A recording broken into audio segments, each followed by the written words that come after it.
preparei uma mensagem hoje, porque eu atendi uma pessoa hoje, agorinha mesmo. Eu ia pregar num outro texto, mas eu falei, não é isso, Deus. Eu quero falar sobre um homem com um chamado único, numa missão única, para mudar toda uma nação e o destino de todo um povo. E antes de falar sobre esse tema, que é o altar queimado, eu vou pedir gentilmente para o multimídia colocar para mim, primeiro livro dos Reis, capítulo 18, verso 22, porque foi um texto que eu não incluí, mas ele é a razão de tudo aquilo que nós vamos ministrar. E diz assim, primeiro livro dos Reis, capítulo 18, verso 22, disse então Elias, eu sou o único que restou dos profetas do Senhor, mas Baal tem 450 profetas, um contra 450. Você imagina uma partida de um esporte qualquer, onde entra no campo um contra 450. Imagina uma luta dessas de MMA, UFC, dentro do octógono, um contra 450. Você imagina um time com um jogador só, que ao mesmo tempo ele é goleiro, atacante, lateral, cabeça de área, meio campo, avançado, um contra 450. Imagina você, sozinho, contra uma família de 450, contra zombadores, ou 450 zombadores. Imagina você sozinho. Aprendi com um pastor que me discipulou, que um com Deus é maioria, dois com Deus é covardia. Porque quando 2 ou 3 se reúnem, no nome de Jesus, Ele está com a gente. E Jesus, Ele não perde. Até quando imaginaram que Ele havia perdido, Ele venceu a morte. Jesus, Ele não traz na sua biografia uma história de derrota.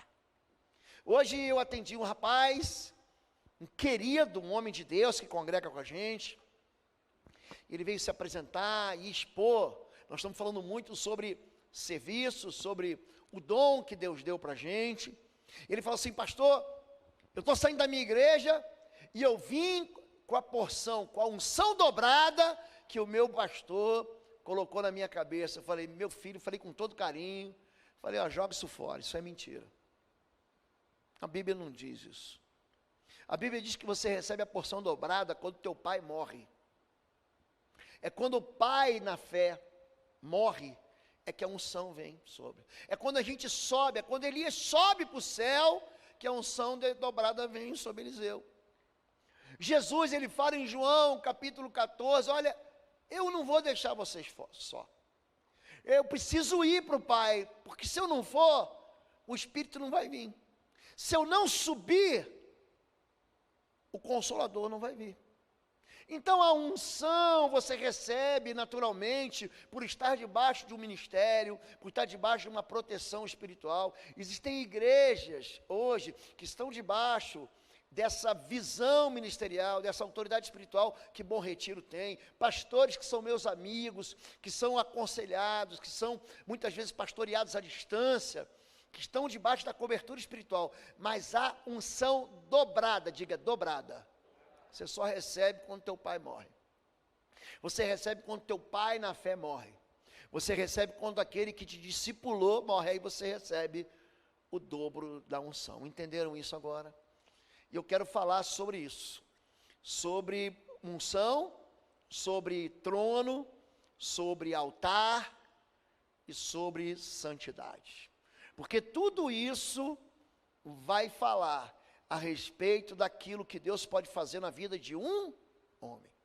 Para você que está falando assim, não pastor, eu sou uma peça descartável dentro do reino de Deus, eu jamais vou ser um pastor, eu jamais vou ser um missionário, eu jamais vou ser um evangelista, eu jamais vou orar com tamanha fé, eu jamais vou viver um ministério que vai impactar. Preste atenção. Quero pedir que João, que Marcos, que Christian fique em pé, por favor. Quero que vocês olhem para trás. Eu quero me somar com eles aqui. Nós todos somos derrotados. Todos nós tivemos fracassos. Todos nós tropeçamos. Todos nós, queria que o Igor estivesse aqui, mas ele está trabalhando. Queria que o Samuel estivesse aqui, a pastora Fabíola. Todos nós tivemos dias em que a gente achou que a gente era inútil. Elias também achou que era inútil. Ele foi perseguido. Não, fique em pé para eles verem que vocês, e eu também em pé aqui, já me senti um inútil. Mas esse Elias inútil, ele vai mudar a história de uma nação. Amém, gente? Então, podem sentar os pastores e o nosso seminarista Christian. Todos nós achamos que a peça na engrenagem, quando diz respeito a nós, ela pode ser descartada. Eu tinha, garoto, a gente faz isso, menino, não sei se alguns meninos faziam. Eu me lembro que eu ganhei um rádio de pilha, e era semelhante ao que você tem hoje. Sabe o teu iPhone? Sabe, bom, o teu tocador de, vou chamar aqui de Spotify? Bom, a gente tinha rádio, não tinha nem fita cassete naquele tempo. E eu ganhei um rádio, uma vez eu desmontei o rádio. E depois que você desmonta o rádio todo, o que você faz? Você quer montar o rádio. Aí sobra sempre o quê? Uma molinha, um parafuso. E aí você pega e guarda aquele parafuso, mas você nunca acha um lugar para encontrar, para rachar ele de novo, para colocar aquela peça no lugar. Muita gente se sente assim. Eliseu se sentiu assim. Elias se sentiu assim. Elias entra dentro do buraco e fala assim, ó, a morte é melhor do que a vida. Eu não sou melhor do que meus pais. Olha, Deus, acaba, me mata porque eu não presto. Por quê? Porque ele, no final de uma vida cansativa, de um esgotamento, no final de uma vida estressante, de uma luta espiritual tremenda, ele não consegue derrotar os 450, mas faltou uma. Faltou uma mulher chamada Jezabel que bota um exército atrás dele para matar ele. É sobre isso que eu quero falar. E sobre gente que fica perto do altar. Sobre um incêndio que aconteceu no Monte Carmelo, que fica ao seu lado oeste para o mar Mediterrâneo, a Bíblia chama de Grande Mar, e do seu lado leste, ela fica de frente para o vale, chamado de Vale do Armagedon, um dos lugares mais belos que existem em Israel. Diz assim a palavra do Senhor, aonde eu fiz aqui eu pincei algumas partes do capítulo 18, de 17 a 39, menos o 22, que devia estar aqui, e que nós lemos. E sucedeu que, vendo Acabe a Elias, disse-lhe, és tu o perturbador de Israel? Então disse ele, eu não tenho perturbado a Israel, mas tu e a casa de teu pai, porque deixastes os mandamentos do Senhor e seguistes a Baal. Baal era um ídolo muito famoso naquela época, que era adorado, o povo acendia incenso, queimava incenso, semelhantemente ao que se fazem hoje, acendendo velas para estátuas, é a mesma coisa, essa adoração, eles eram levados em procissão, enfim, o povo, em vez de adorar a Deus, que fez os céus e a terra, eu imagino assim como isso irrita o Senhor, porque Deus, ele não cabe dentro da criação, ele mede a criação a palma, e o criação, em vez de adorar a Deus, que é criador, adora uma estátua, era mais ou menos isso que estava acontecendo lá. Então Elias, a partir das reticências aí, do parêntese, se chegou a todo o povo e disse, até quando cocheareis entre dois pensamentos? Deem, pois, 2 bezerros, e eles escolham para si um dos bezerros, e o dividam em pedaços e ponham sobre a lenha, porém não coloquem fogo. E eu prepararei o outro bezerro e o porei sobre a lenha, e não lhe colocarei fogo. Então Elias disse a todo o povo, chegai-vos a mim. E todo o povo se chegou a ele, e restaurou o altar do Senhor que estava quebrado. E Elias tomou 12 pedras, conforme ao número das tribos dos filhos de Jacó, ou filhos de Israel, é a mesma coisa, ao qual veio a palavra do Senhor, dizendo: Israel será o teu nome. E com aquelas pedras edificou o altar em nome do Senhor.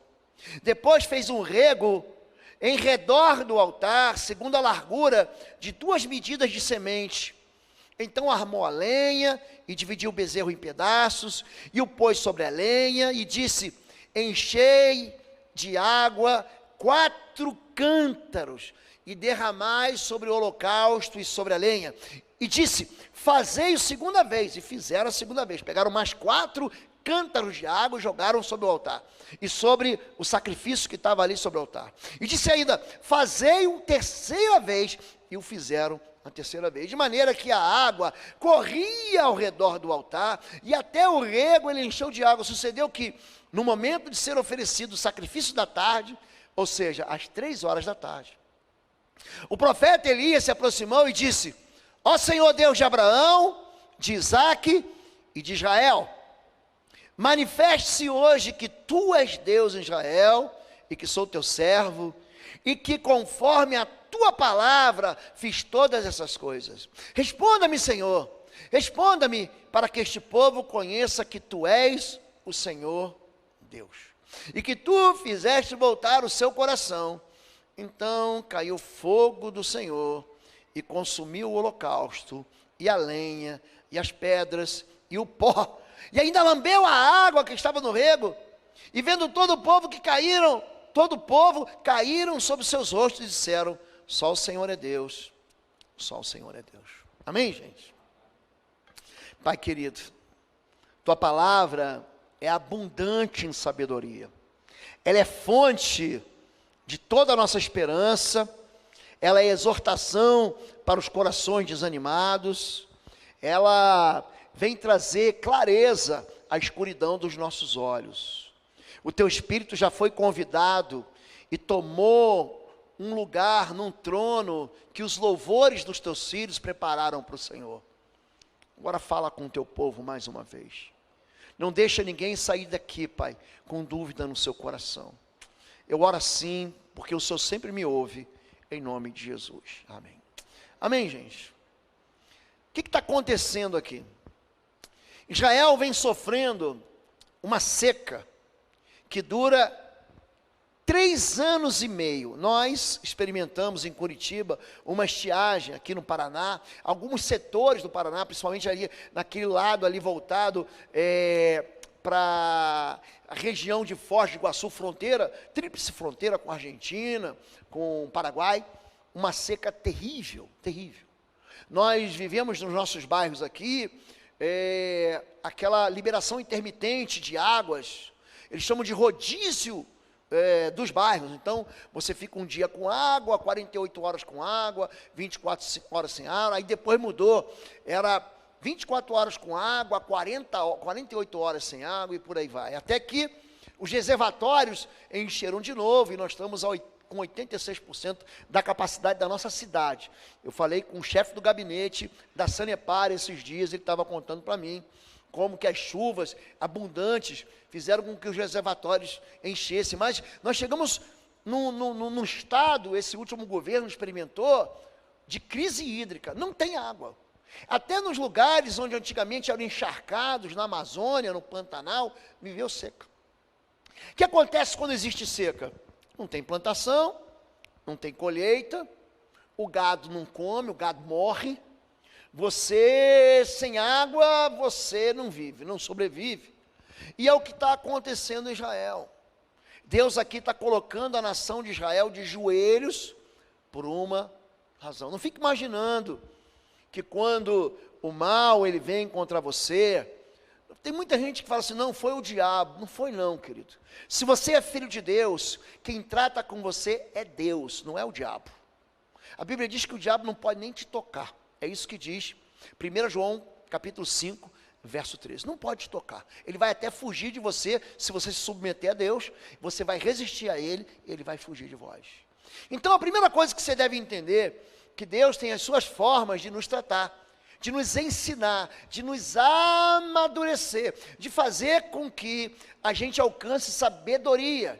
E uma das maneiras de Deus puxar a nossa orelha é trazendo sobre nós uma seca como essa, em qualquer área da sua vida, todo mundo já experimentou por uma seca, um momento em que nada frutificou, um momento em que a semente não vingou, os sonhos foram abortados, um momento em que aquilo que você imaginava que ia ser, não, agora vai, e é justamente o momento que não vai. Você colocou confiança em empréstimo do banco, você nunca tinha conseguido uma porta aberta como você conseguiu, e aí fala assim, agora vai, e de repente não vai.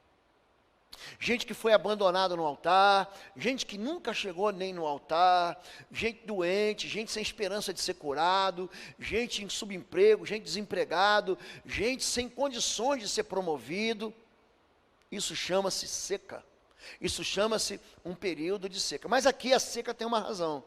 Deus ele não está fazendo isso porque o povo de Israel merece uma lição para amadurecer. Não, ele está fazendo isso porque o povo de Israel se afastou dele.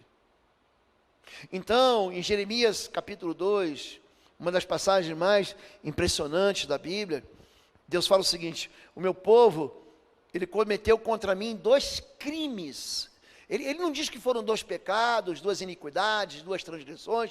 Ele fala, o meu povo cometeu contra mim 2 crimes. Me abandonou, fontes de água viva, e cavou para si cisternas rachadas que não retêm água. Ou seja, você podia beber da fonte de água mineral, e você foi cavar para você um buraco, e nesse buraco você não encontra água. Então, são 2 erros. Ele fala assim, você quer ser escravo?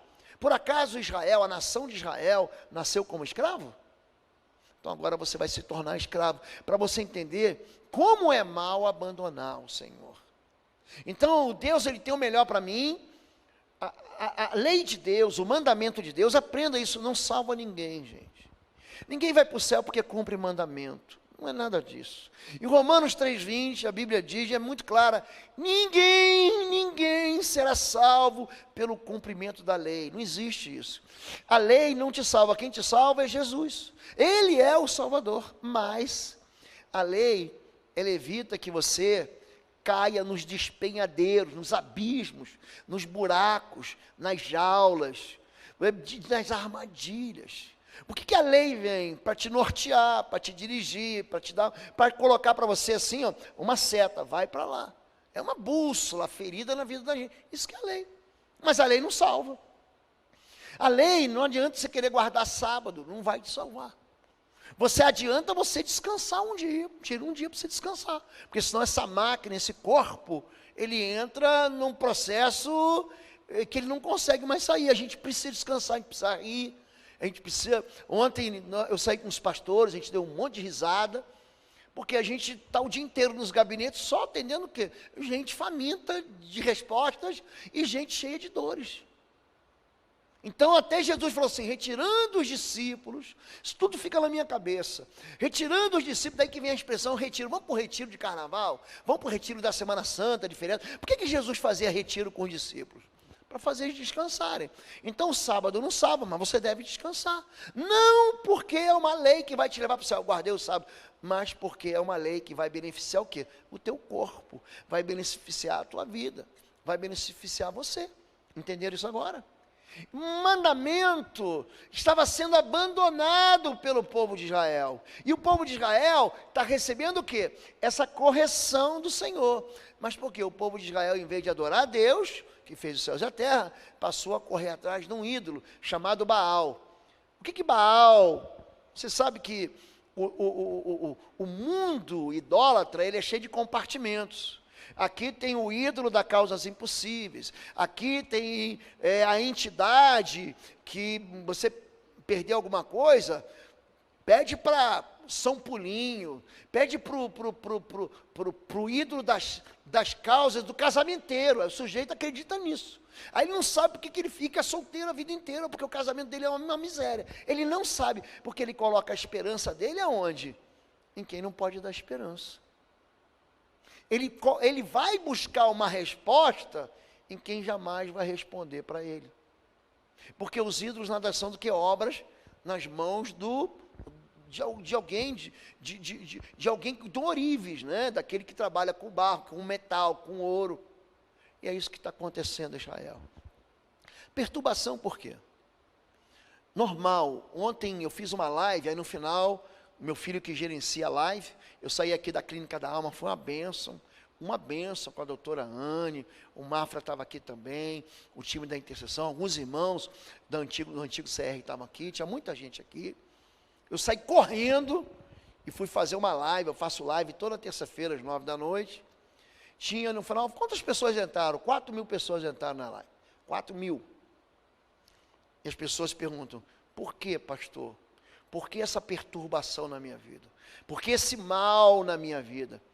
Por que tem área na minha vida que eu não consigo romper? A resposta está na Bíblia. E sucedeu que, vendo Acabe a Elias, disse-lhe, és tu o perturbador de Israel? Então disse ele, eu não tenho perturbado a Israel, mas tu e a casa do teu pai, porque deixaste o mandamento do Senhor e seguiste a Baal.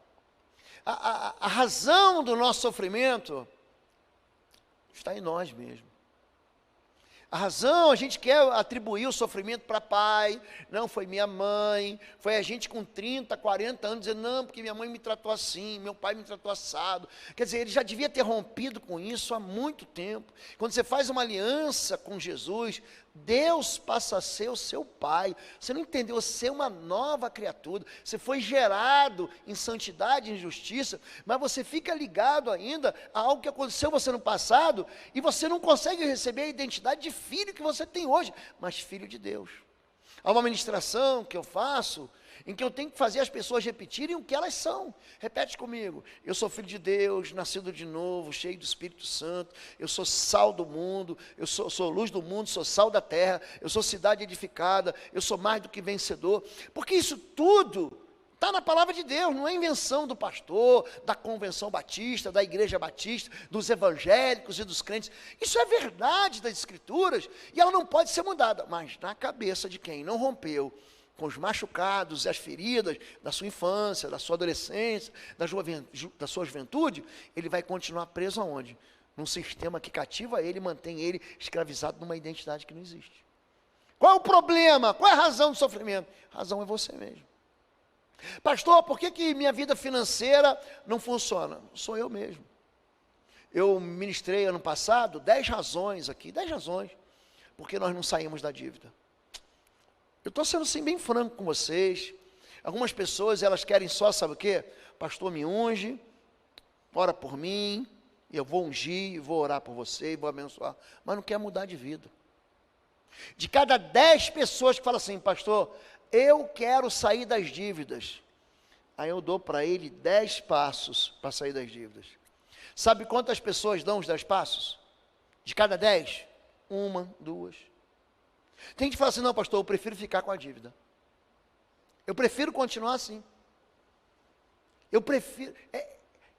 existe dentro dele uma força, que é do coração dele mesmo, não é demônio não, que faz ele se satisfazer com aquilo que é pouco. É gente que quer migalha. Ah pastor, eu quero consertar o meu casamento. Aí você dá para ele 10 passos no gabinete, vamos fazer 10 encontros aqui, para restaurar seu casamento. Aí chega no meio, ele não quer pagar o preço, ele acha que casamento bom cai do céu a metade da minha laranja. Gente, é um mito, o mito da alma gêmea, o mito de Platão. Gente, isso aí é um mito que acontece 700 anos antes de Jesus, e tem gente que acredita nisso ainda. O mito, sabe como é que é o mito da alma gêmea? Um daqueles do Olimpo viu que o homem, na verdade, ele tinha 4 mãos. A mentira, tá, gente? É mito isso. Isso é uma lenda mitológica dentro da cultura grega. Tá bom, gente?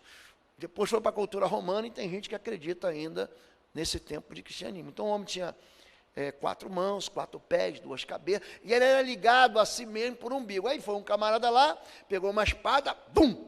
Arrancou, descolou o umbigo um do outro, soprou os humanos sobre a face da terra e falou assim, ó, pronto, as almas gêmeas que nasceram, então separa, então você tem que ficar buscando a alma gêmea. Olha para mim, gente, isso é mentira. Você acredita em duende ainda? Você acredita nisso? Não, né? Senão eu vou ter que te levar para o gabinete. Isso é mentira! O casamento não acontece porque são 2 almas gêmeas, acontece entre 2 pecadores. pecadores que vão buscar santidade e vão parar com a queda de braço e vão construir juntos uma história linda. Então, enquanto o homem coloca a culpa na mulher e a mulher coloca a culpa no homem, ninguém acerta, a culpa é sempre do outro.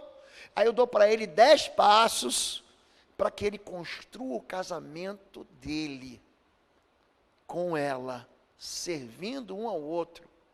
Ah, não quero não, pastor. Eu quero o príncipe encantado. Gente, na história em quadrinho, nos filmes de desenho animado, príncipe é tão lerdo, é tão lento que ele chega a cavalo.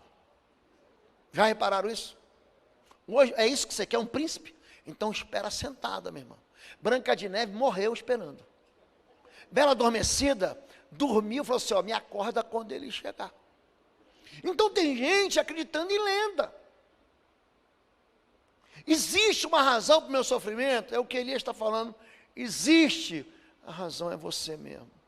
Você está culpando quem? O pastor? Porque Acabe está culpando Elias, o profeta de Israel. A culpa é tua. Você está orando pouco. Você está abençoando pouco. A tua unção acabou. Elias, eu não, a culpa não é minha não. A culpa é tua e da casa do teu pai. Porque você está aprendendo a fazer isso, ó, com teu pai. Nós aprendemos a pecar em casa. Você não aprende, ai, o meu filho aprendeu a pecar na escola. Nós surpreendemos nossos filhos fazendo coisa que nós não fazemos, que ele aprendeu na rua. Agora, quem ele é, ele aprendeu em casa. Meus filhos não aprenderam a falar palavrão na minha casa, porque a gente nunca falou palavrão. Nunca. Meus filhos não aprenderam a fumar em casa, porque a gente nunca fumou. Meus filhos não aprenderam a falar mal de pastor na igreja, em casa. Por quê? Gente, o meu filho, eu falo, Arthur, pensa o menino, eu encontrei com ele agora em dezembro, ele está com 10 quilos mais magro. Ele está servindo em 3 igrejas. Eu falei, meu filho, não, pastor, porque essa igreja é do meu trabalho da faculdade, essa outra igreja é a igreja do pastor amigo, e essa é a igreja que eu sirvo mesmo.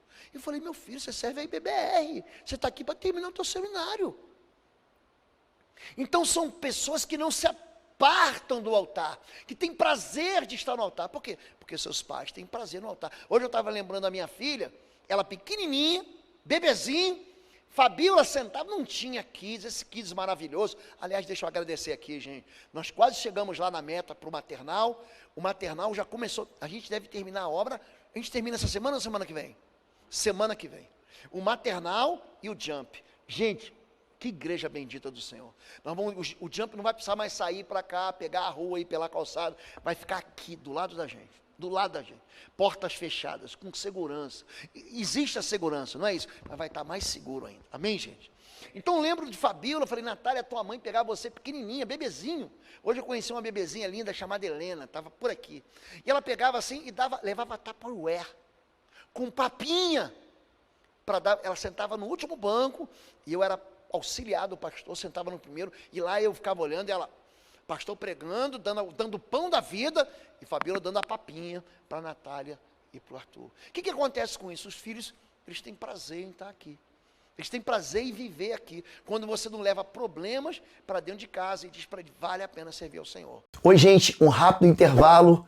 Você que ainda não é membro, seja membro do canal para nos abençoar. Dá um like, compartilha. E se você quer crescer em libertação e batalha espiritual, vai lá na nossa loja www.institutoexodo.com. Os nossos livros estão lá que vão fazer você crescer nessa área e se tornar um valente na batalha. Deus te abençoe. Qual é a razão do sofrimento? Está aqui. Como o pássaro vaguear, como o andorinho voar, assim a maldição sem causa não virá. Não é sorteio espiritual. Espera aí, o mundo espiritual... roda com força. O Silvio Santos. Aí fica aquele negócio. Aí pronto, você foi sorteado para se dar mal na vida. Você foi sorteado para a sua vida ser um drama, ser uma catástrofe. Gente, é assim, gente? Gira o peão com força, é isso? Foi isso que o médico falou quando você nasceu, assim, ele pega você pelo pé, em vez de dar um tapinha assim no seu bumbum, ele falou assim, gira o peão com força, foi, gente? Você participa de um bingo espiritual, bingo número 53, sorteou, vai morar debaixo da ponte. É isso, gente? Não é isso, gente. A maldição precisa de uma causa. A maldição não te atinge porque a maldição quer te atingir. Você já tentou pegar um passarinho? Sabe, um pardalzinho? Você não fez isso? Você nunca correu aqui nos parques da cidade de Curitiba e tentou pegar um quero-quero ali no Jardim Botânico, aqui? Você já tentou fazer isso? Não, gente, a gente é pequeno, a gente quer correr atrás do pombinho. Pombinho é mais lerdo, não dá para pegar. Você joga milha, ele vem. Mas passarinho, como o pardal quis vossa senhora. Você ameaça chegar, ele já vaza, ele já vai embora. Então a maldição, ela não te encontra por acaso. Qual é a razão do sofrimento, pastor? Está aí, Deuteronômio 28. Será, porém, que se não deres ouvidos à voz do Senhor teu Deus, para não cuidares em cumprir todos os seus mandamentos, os seus estatutos, que hoje te ordeno, então, virão sobre ti todas essas maldições e te alcançarão. Os teus céus, sobre sua cabeça, que estão sobre a cabeça, serão de bronze, e a terra que está debaixo de ti será de ferro. O Senhor dará chuva sobre a terra, pó, e poeira dos céus descerá sobre ti, até que pereçais. O que ele está dizendo? Não vai ter chuva. Só a chuva que vai vir é pó. A terra, em vez de ser afofada, você lembra de Mateus 13, o semeador sai a semear, aí cai numa terra dura, o passarinho leva a terra, aí joga a semente, cai entre os espinhos, ela cresce, morre, cai entre as pedras, ela cresce, morre, aí cai entre os espinhos, ela fica sufocada. Você já viu isso? Mas tem que cair em terra boa. Ele está dizendo que tudo que você produzir, ou tudo que você tentar produzir com a tua sementeira, vai falhar.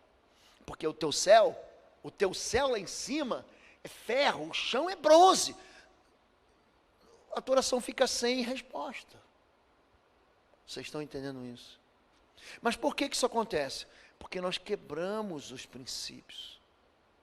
E é isso que Elias está tentando mostrar. Por que Elias é um sujeito que vence 450? Porque a gente leu em 1 Reis capítulo 18, verso 22, o primeiro versículo. Só sobrou ele. Hoje eu quase coloquei no meu Instagram, uma mensagem que eu estava preparando para escrever. Tem muita gente sentindo arrepio dentro da igreja e pouca gente sentindo arrependimento. Tem muita gente que só quer emoção, mas o caráter não consegue ser mudado, ele não quer mudar. São pessoas que querem receber milagres, querem receber os benefícios de Deus, mas não querem mudar com Deus. Não querem viver com Deus. Deus diz, confia em mim, ele não confia. E não é que foi um erro, gente, não é isso. Não é que você tropeçou, caiu e falou assim, não, peraí, que Deus está com um raio, Deus está com uma flecha de lá e pum, acabou para você. Não, não, gente. Deus, ele anda com gente que é pedra queimada. Ele anda com gente que não tem valor. Você pega os discípulos de Jesus, você vai olhar com calma, gente, ninguém prestava ali não, gente. Não, pastor, Pedro era um tranqueira. João, um nervosinho, assassino. Ele queria matar. Não, vamos orar para descer fogo do céu, queimar esses samaritanos. Ele era partidário. Ele era partidário. Então você fica olhando para a vida dos discípulos, você só acha que só Judas ali era ruim de negócio, era Judas. Aquele nó cego. É, gente? Era não, gente. Todo mundo traiu Jesus. Quando Jesus é preso, vai todo mundo embora. Todos fugiram. João volta depois, quando o leite já estava derramado, Jesus já estava crucificado. Aí que ele volta. Mas antes disso, quem que aparece? Ninguém. O que eu quero dizer com isso, gente? É que Elias, parece que eu nem preguei, gente. Já está acabando o tempo. Elias é um sujeito, é uma pessoa que estava submetida às mesmas paixões que eu e você. Só que você vai lendo a Bíblia e fala assim, não, pastor, ele era um homem especial. Ele era alguém, pastor, que ele teve um chamado assim. Gente, Elias, Tiago, capítulo 5, verso 14, ele diz o seguinte, está alguém doente? Está alguém, primeira coisa, está alguém triste, olha, está feliz, cante louvores. Está doente, chame os pastores. Pastores, presbíteros ou bispos são a mesma coisa na Bíblia. Eu sei que existem denominações que fazem uma escala hierárquica. Eu não quero ser chamado de bispo, nem de presbítero e nem de pastor, não é isso. Eu estou dizendo que não existe essa graduação espiritual que algumas denominações dão. Não existe. Biblicamente é tudo a mesma coisa. Então, eu chamar o pastor Marco de presbítero, chamar o pastor Marco de bispo, ou chamar o pastor Marco de pastor, é a mesma coisa. Se você quer saber melhor, leia Atos capítulo 18. Está claro ali, são três nomes para a mesma tarefa, para a mesma função, para o mesmo cargo, para o mesmo dom. Pronto, pastor. E ali ele fala, chama os presbíteros, os pastores. Eles ungirão com óleo, a oração da fé levantará o enfermo. E aí, a impressão que a gente tem é que o texto, ele fica fora do contexto, mas não é. Dr. Russell Shedd, batista, escreveu a Bíblia Shedd, que você pode encontrar na Livraria Evangélica de Curitiba, ou aí por qualquer canal desses de venda pela internet. Ele foi meu professor no seminário. E ele falava, entre outras coisas, Dr. Russell Shedd, que esse texto, dentro do grego, não dá para você mudar, mas a história, parece que ele colocou o carro na frente dos bois, pronto. Ele fala assim, confessai uns aos outros as vossas culpas, para que sareis. Ele primeiro diz, os pastores vão orar com fé, e a oração da fé vai curar. Aí ele fala, confessem uns aos outros os vossos pecados, para que sejais curados. Então, quando você abre a boca para homologar a sua culpa, na verdade, você está trazendo restauração para a sua vida. Como é que eu faço para uma determinada maldição, um determinado mal que está vindo, que está se apoderando de mim sair? Eu confesso o pecado.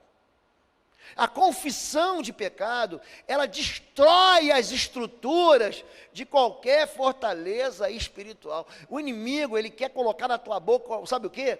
Uma mordaça. Ele quer colocar, não fala para ninguém, não conta para ninguém. Ele quer que você fique bem caladinho, bem sossegadinho e fique escondidinho. Como? Por quê? Porque senão o que vão pensar de mim? Eu fico corado de vergonha.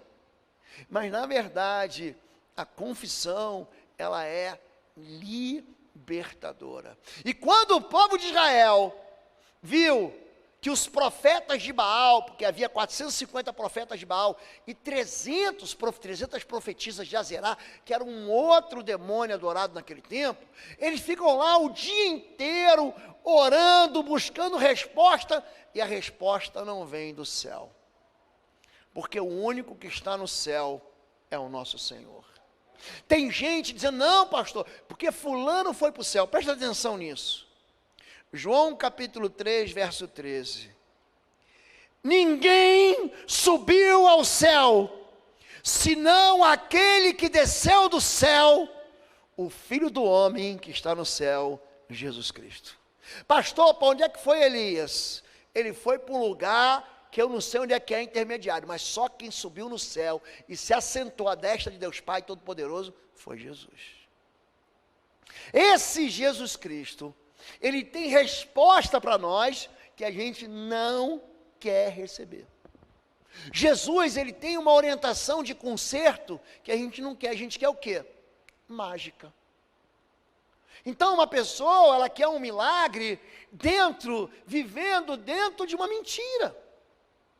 São pessoas que querem uma resposta dentro de Deus, mas não querem consertar a sua vida. É aquela pessoa que vive com dor de garganta, que vive com a infecção na garganta, que vive com a garganta inflamada e acha que o antibiótico vai resolver. Não, toma aí dá para o teu filho aí uma amoxicilina e dá ABD, que é mais forte. Só que o filho continua andando descalço na friagem, sem camisa na frente da geladeira, na frente do freezer.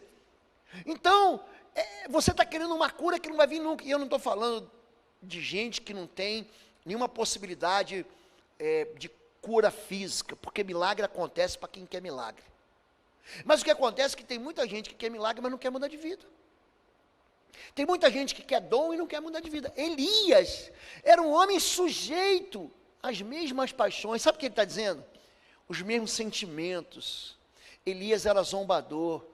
Está pensando que Elias ficou caladinho aqui em Primeiro Rei? Ele começou a zoar a religião dos caras. Ele começou a zombar dos deuses dele. Ele foi lá e fez pouco caso. Elias é um sujeito, não fica pensando que ele era um super-herói da fé, não, gente. Ele entra dentro de um buraco, dentro de uma caverna. Ele fala assim, eu quero é sumir. Você já teve vontade de sumir, gente? Já teve vontade assim, ó, Deus me leva. Eu não tenho esse negócio não, tá, gente? Que eu quero viver e não quero morrer nunca. Não quero morrer. Eu sei que a gente passa por isso, mas eu não quero. Eu posso não querer. Você pode falar, uma bobagem, pastor, mas eu não quero morrer. Se Deus quiser, eu vou ser arrebatado no céu, vou me encontrar com o Senhor, como diz o livro, segunda carta de Paulo aos Tessalonicenses. Então, num piscar de olhos, eu vou ouvir uma trombeta, o Senhor, com voz de arcanjo, vai tocar uma trombeta, e eu vou para o céu. É isso que eu quero da minha vida. Aquele negócio de morte, para mim, não está com nada. Deus colocou a eternidade no coração do homem, Eclesiastes capítulo 3. Ali, no tempo de Deus, ele colocou a eternidade. Mas Elias, ele é um homem igualzinho a gente. Igualzinho a gente. E você vai ver as fraquezas dele, você vai ver que ele era depressivo, você vê que tem um determinado momento que ele tem síndrome do pânico, você vê que ele tem medo do governo, você vê que ele foge, ele de vez em quando está vendo o céu, está orando, está vindo fogo, mas tem gente que de vez que ele está vindo só o mal, igual a gente. Mas a Bíblia diz, a oração de um justo é poderosa e eficaz. Elias foi sujeito às mesmas paixões que nós. Ele orou e o céu fechou por 3 anos e meio, porque só sobrou ele. Ele era o único profeta. Às vezes só sobra a gente. A gente conta 450. Ah, pastor, fizeram macumba contra mim, e daí? Sobre a vida do povo de Deus não vale macumba. Já leu Números 23, 23? Pode fazer macumba. Pode fazer despacho, pode fazer trabalho, pode matar garrote, pode fazer trabalho na gameleira branca, pode fazer debaixo da árvore, na mata virgem, no cemitério, no lodo, na lama, porque não vai me pegar. Não vai pegar. E aí fica com gente com medo de enfrentar os 450. E Elias está ali, um homem igualzinho a mim, a você, ele está ali e tem 450, repara o que eles estão fazendo feitiçaria. Vocês não repararam em 1 Reis 18, não? Já leu o texto, não? Dá uma lidinha para você ver.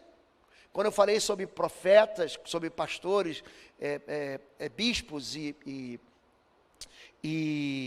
presbíteros, é Atos 18, tá? Nós estamos em 1 Reis, livro 18, é Antigo Testamento. Repara ali, gente. Ele é um sujeito igual a nós, conta 450 feiticeiros. Detalhe, mais 300 bruxas que estavam lá, fazendo feitiço, para que houvesse uma movimentação espiritual, para que queimasse o altar. Não aconteceu, foi nada. Eles se cortaram, fizeram sacrifício, nada, não aconteceu nada. Aí Elias faz uma oração curta. Ó Senhor Deus do céu, Tu que ouves as orações, Tu és Deus de Abraão, de Isaque e de Jacó, ou de Israel. E ele fala, responde, para que todo o teu povo conheça que há só um Deus em Israel. Essa síndrome do coração dividido, toma conta da gente. Antes dessa conversa acontecer, antes desse desafio no Carmelo, desse incêndio no altar, antes do fogo descer para o céu, interessante, que ele chega para o povo, e aí, o que vocês querem da vida? Vocês são crentes ou são ímpios? Vocês servem a Deus ou a Baal? Sai de cima do muro. Até quando vocês vão cochear entre dois pensamentos? Ele fala igualzinho a Tiago, quando fala pessoas de ânimo dobro. Sabe o que é gente que cocheia? Sabe o que é gente que tropeça entre dois pensamentos? Assim, um dia ele está apaixonado por você, já viu você, moça? Fulano disse que hoje está apaixonado por mim, amanhã ele não me quer mais. Não estou mais, agora estou apaixonado pela outra. Já viu gente que fala assim, não, eu estou fazendo faculdade de matemática. Não, não gosto de matemática, não, gosto de letras. Aí ele muda, ele não tem o quê? Ele não tem firmeza no seu caráter, no seu propósito. Então, você decide quem que você quer, o Deus do céu? Então pare com essa síndrome de coração dividido. A vida da gente só vai funcionar no milagre, sabe quando? Quando a gente fala assim, ó, chega, eu desisto de viver a vida dessa maneira em que eu estou sempre traindo Deus.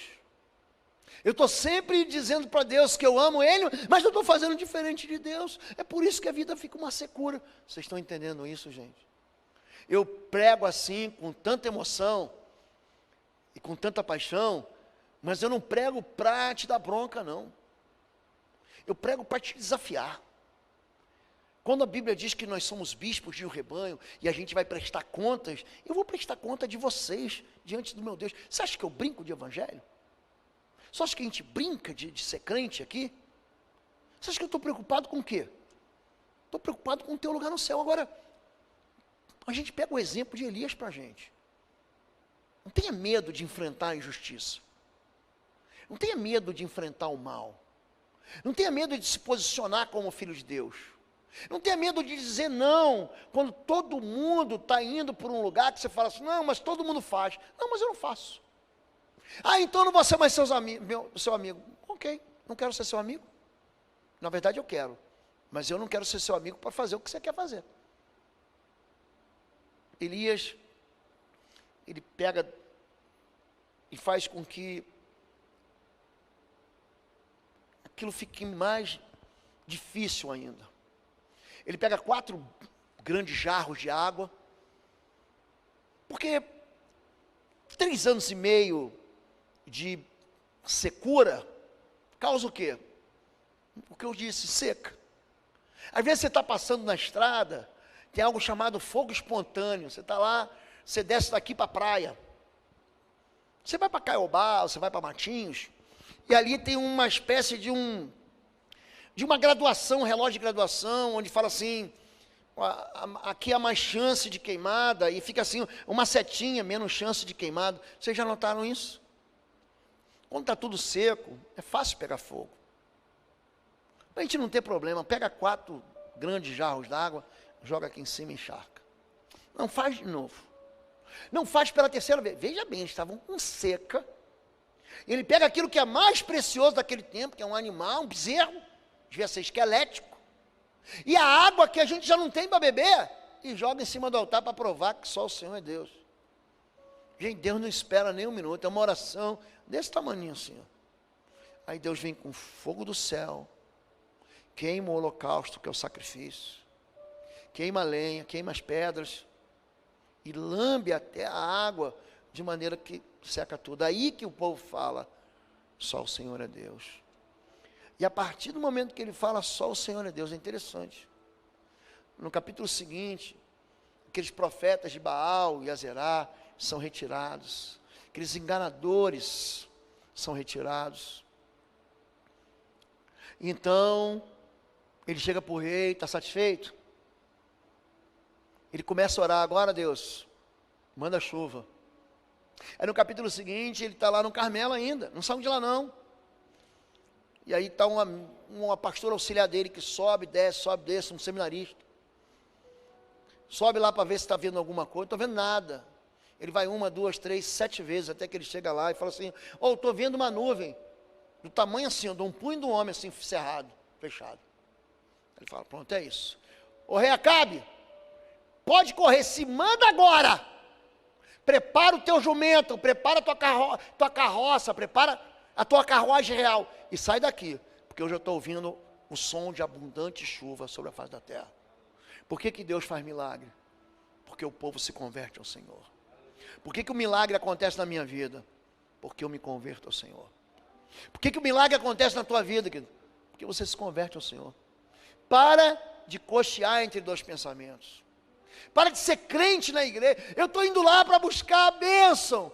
Aí você sai daqui, você vive a mesma vida torta de sempre. O desafio de Deus é que a gente não peque. Essas coisas vos escrevi 1 João, capítulo 2, verso 1. Eu vos escrevi para que saibais que tendes a vida eterna. Essas coisas eu vos escrevi para que não pequeis. É para a gente não pecar. Vírgula. Mas se pecares, temos um advogado junto ao Pai, que é Jesus Cristo. Pastor, eu pequei. Gente, pecado, ele assedia a gente a vida inteira. Do tempo que a gente nasce ao tempo que a gente morre. A gente tem que dominar sobre ele. Se você não consegue dominar, aí você precisa pedir ajuda. Aí é outra coisa. Você precisa pedir socorro. Aí é outra coisa. O que você não pode é se apaixonar pelo pecado, como o povo de Israel fez. E aí a secura vem, e aí você fala, mas por que aconteceu? A culpa é nossa. Somos nós que traçamos caminhos de desgraça para a gente mesmo. Entenderam isso, gente? Agora, pastor, eu quero mudar a história. Não estou em pecado não, pastor. Eu estou buscando até um espaço. Hoje, eu acabei de conversar com um irmão, que ele tem um dom, assim, único, para trabalhar com um rebanho único. Falei, Deus, mas é isso que eu estou precisando na igreja, porque eu tenho um pedaço desse rebanho que está sem pastoreio. Ele falou, pastor, eu estou até chateado, porque eu não quero me aposentar não, eu quero trabalhar. Eu falei, Deus, isso é bom demais. Eu fiquei aqui na hora do louvor, aleluiado, glorificando a Deus. Então você tem um espaço. Olha o que eu vou dizer para você. Você tem um dom que Deus te deu. Ninguém aqui está ausente. Deus não esqueceu de você. Você pode não saber qual é o teu dom. Aí a gente concorda aqui. Mas você dizer que não tem dom, isso é uma mentira que pregaram para você.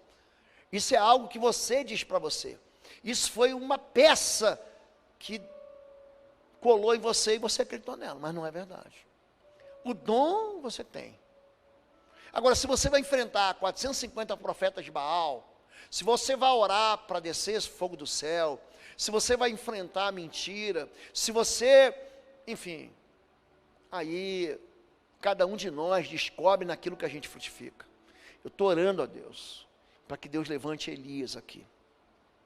Nós estamos vivendo os tempos de Elias. Tem uma canção que diz, esses são dias de Elias. Você é o Elias na tua casa. Você é o Elias quando você pode admitir a sua fraqueza, mas você serve de ânimo para o irmão, para a irmã que está desistindo. Você é Elias quando você se posiciona para dizer assim, todo mundo faz, mas eu não faço. Você é Elias quando você para de bambear entre dois pensamentos. Você é Elias quando? Quando você diz na tua vida, o Senhor é o meu Deus, só o Senhor é meu Deus, amém? Vamos ficar em pé em nome de Jesus e vamos encerrar.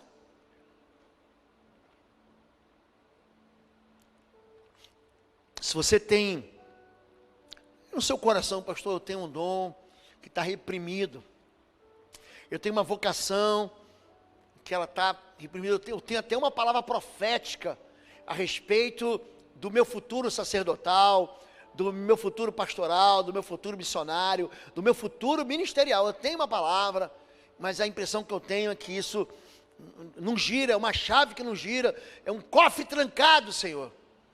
Se você pensa assim, levanta sua mão, eu vou orar por você. Você tem uma promessa profética na tua vida. Levanta a mão, eu tenho, eu quero isso para mim. Amém, Deus abençoe. Pode baixar. Número 2, você está cercado de inimigos. Você está sozinho com gente que além de estar te ameaçando, está te desencorajando. É gente que está te enfrentando, é gente que está zombando de você. Mas você quer, mesmo sujeito às mesmas paixões que Elias, você quer fazer uma oração que fure, que rasgue o céu e traga uma resposta imediata como o fogo do Senhor. Se você quer isso, levante sua mão, que eu quero orar por você. Deus abençoe todos vocês. Número 3, se você tem bambeado, pastor, às vezes eu acho que eu sou salvo, às vezes eu acho que eu não sou salvo, às vezes eu penso que eu sou crente, às vezes eu penso que eu não sou crente, esse negócio de trombeta tocar para levar o povo do céu, eu acho que eu vou esperar aí o segundo tempo, o segundo turno, porque eu acho que eu vou ficar. Isso tem que sair da sua vida. Se você está pensando nisso, eu quero orar por você. Levante sua mão, eu quero orar por você. Eu estou bambeando, pastor. Eu estou desencorajado, eu vou orar por você. Deus abençoe. Alguém aqui essa noite que quer fazer, eu preciso fazer uma aliança com Jesus. Eu preciso entregar de fato a minha vida para Ele. Falar, Jesus, toma a minha vida de uma vez, para que eu seja usado para a glória do Senhor. Se você quer isso, levante sua mão. Quero orar por você. Deus abençoe a todos. Deus e Pai querido, nós hoje destroçamos, aniquilamos em nome de Jesus todo pensamento contrário à Tua palavra, todas as mentiras que contaram para nós, todas as palavras de maldição, de praga, que diminuíram a nossa identidade diante do Senhor. Nós retiramos tudo isso, reclamamos a identidade de filhos de Deus que o Senhor nos deu. Pai, nós queremos descer no vale como desceu Elias, mas também queremos subir o Carmelo como subiu Elias.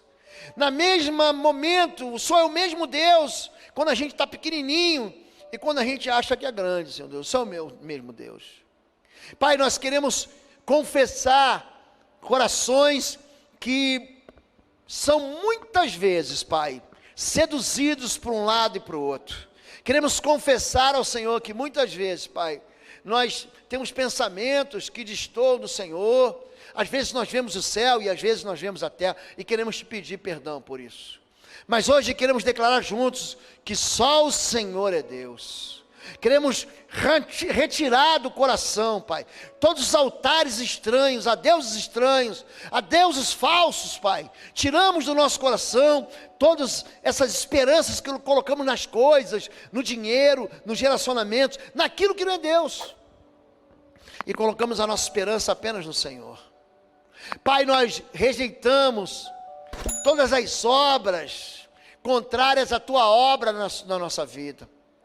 Nós queremos nos juntar, Senhor Deus, na mesma fé de Elias, olhar para o céu e dizer, Senhor, agora mostra que há Deus na minha vida, que há Deus sobre a nação de Israel, sobre o povo do Senhor na terra. Nós queremos orar de joelhos, Pai, e pedir para que o Senhor venha sarar a terra, venha trazer chuva, Pai, abundante, que tire da nossa vida, Pai, toda a secura. Nós oramos assim, nos disponibilizamos como servos do Senhor. Nós nos prontificamos como homens e mulheres, Pai, que vão servir ao Teu rebanho, que vão amar o Teu rebanho, que vão derramar os Seus dons para a edificação da Tua igreja. Nós oramos assim, em nome de Jesus. Amém e amém. Amém, gente? Você pode dizer amém comigo? Você pode dar uma salva de palmas para Jesus? Deus abençoe você. Deus abençoe a sua vida.